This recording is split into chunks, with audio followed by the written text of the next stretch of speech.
I love this movie. From the flashbacks to the characters to the action, I believe Marvel's done something quite special here in giving us a movie that not only doubles down in the beauty of its action scenes, but also in the complexity of its characters.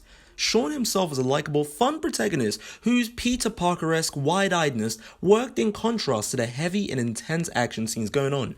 Awkwafina was able to carry herself in a perfect tightrope of sincerity and comedy in this too.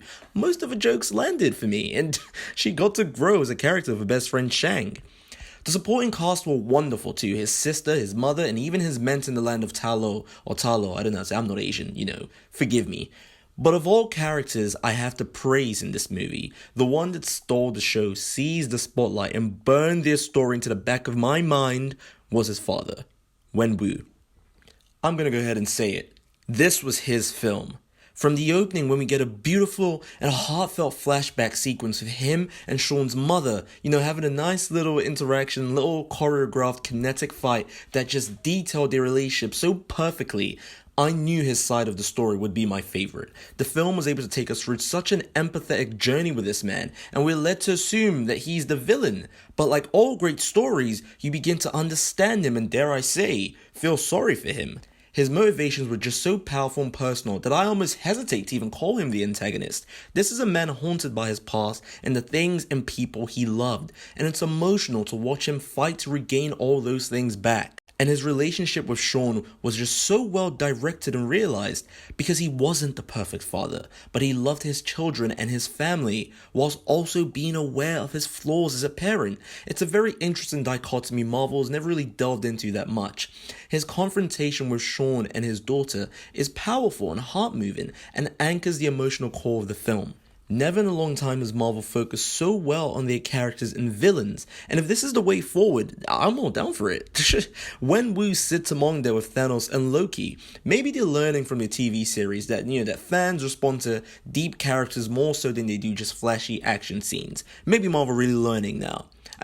Still, speaking of action scenes, the choreography in this film was phenomenal. In a movie that ironically focuses on its characters, its action also manages to be the best among Marvel films. The mix of martial arts and blockbuster traversing just makes an exciting, dangerous, and visceral experience on the big screen. There was one scaffolding fight that just had me tearing away at the edge of my seat. It was spectacular. This is how Marvel should keep people interested in its action, by adding new layers to it to make it fresh. The authenticity of Asian culture is another thing I love in this film too. Half of it's even in subtitles, all the flashback sequences. But not a single person I knew had a problem, as we are all starting to learn that good stories are good stories, no matter the language. I'm so happy that the Asian population of actors in Hollywood really got to have their own celebration of culture, language, and the incredible talent as performers and storytellers. This is top tier Marvel, I'm going to be honest.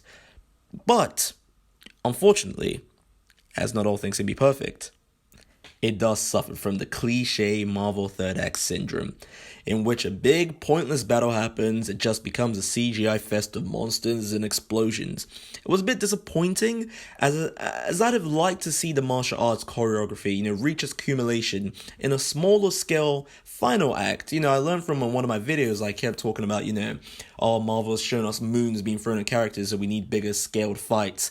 And someone actually, commented and counteracted that point where not every fight needs to be a big action sequence. And I really learned that. I realized that, this film, the big action sequences were really the weakest parts. I guess what I meant was, I'm looking for more emotional stakes in the action sequences they give us now. Much more personal and much more visceral experiences. And I guess this film did that for the first half. But second half, it started to really, go back to that cliche Marvel formula that I didn't like in, something like Black Panther. And even in parts of WandaVision too. But, it is what it is. It wasn't too damning though, as the emotional anchor of Sean and his dad, his mom and his family still managed to keep the film grounded to earth and keep me emotionally invested. I don't know what it was, but Tony Leung's acting was just brilliant, and I was almost moved to tears at the ending. This film got me. I had to force myself not to cry in the theaters, as I'm a toxic male who had friends watching this with me, who also didn't particularly like this film as much as I did. But hey, what can we do? This was a great effort by Marvel, great direction from introspective Destin Daniel Cretton, and brilliant performances and cinematography from everyone involved, and choreography too, dare I say. Go see Shang-Chi as soon as possible. Thank you for listening to this video, or, watching this video. Like this if you agree with me. Comment below what you thought of the film. If you think this is top tier Marvel, if you think I'm out of my mind. And of course, subscribe if you are new.